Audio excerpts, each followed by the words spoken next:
দিক থেকে চিন্তা করে আমরা চিন্তা করেছি যে এই রিপোর্টটা যেহেতু আন্তর্জাতিক একটি সংস্থার মাধ্যমে করা হয়েছে এবং এই রিপোর্টের সরকারের কোনো ইনফ্লুয়েন্স নাই এবং এই সময়ে কোনো সরকার দলীয় সরকার নাই, সেই জন্য এই রিপোর্টটাকে ঐতিহাসিক রিপোর্ট হিসেবে চেয়েছিলাম।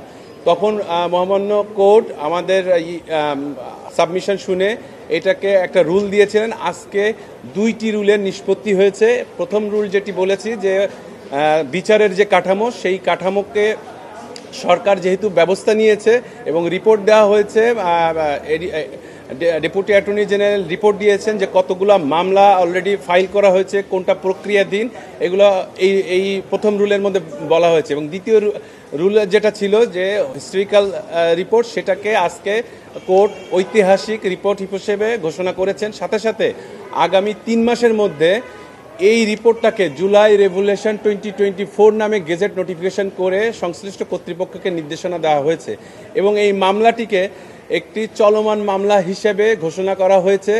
কারণ এই যে রিপোর্টটা 3 মাসের মধ্যে সরকার এটা দিচ্ছে কিনা সেটাকে কমপ্লায়েন্স হিসেবে দেওয়ার জন্য। এবং আমি আরেকটি সাবমিশন রেখেছিলাম যে এর পরে অর্থাৎ ডক্টর ইউনূসের সরকারের পরে কোনো নির্বাচিত সরকার আসবে, তো সেই সময়ে যে এই বিচার প্রক্রিয়া হয়তো শেষ হবে না, কিন্তু বিচার প্রক্রিয়াকে যদি কোনোভাবে ইনফ্লুয়েন্স করে যাতে এই মামলাটি একটি গেটে হিসেবে থাকে, এই জন্যকে এটা চলমান মামলা হিসেবে আমাদের বক্তব্য শুনেছেন। পূর্ণাঙ্গ যে জাজমেন্ট সেটাতে ওনারা দেখবেন বলে বলেছে। সেই স্বাধীনতা এবং এর পরবর্তী যে প্রক্রিয়া, প্রতিটা জিনিসের মধ্যে ঐতিহাসিকভাবে আমরা যারা ছিলাম না, ওই সময় জন্ম হয় নাই, ঐতিহাসিকভাবে কিন্তু আমরা এক্স্যাক্ট ফ্যাক্টটা বিভিন্ন কাছে বিভিন্ন রকম শুনছি।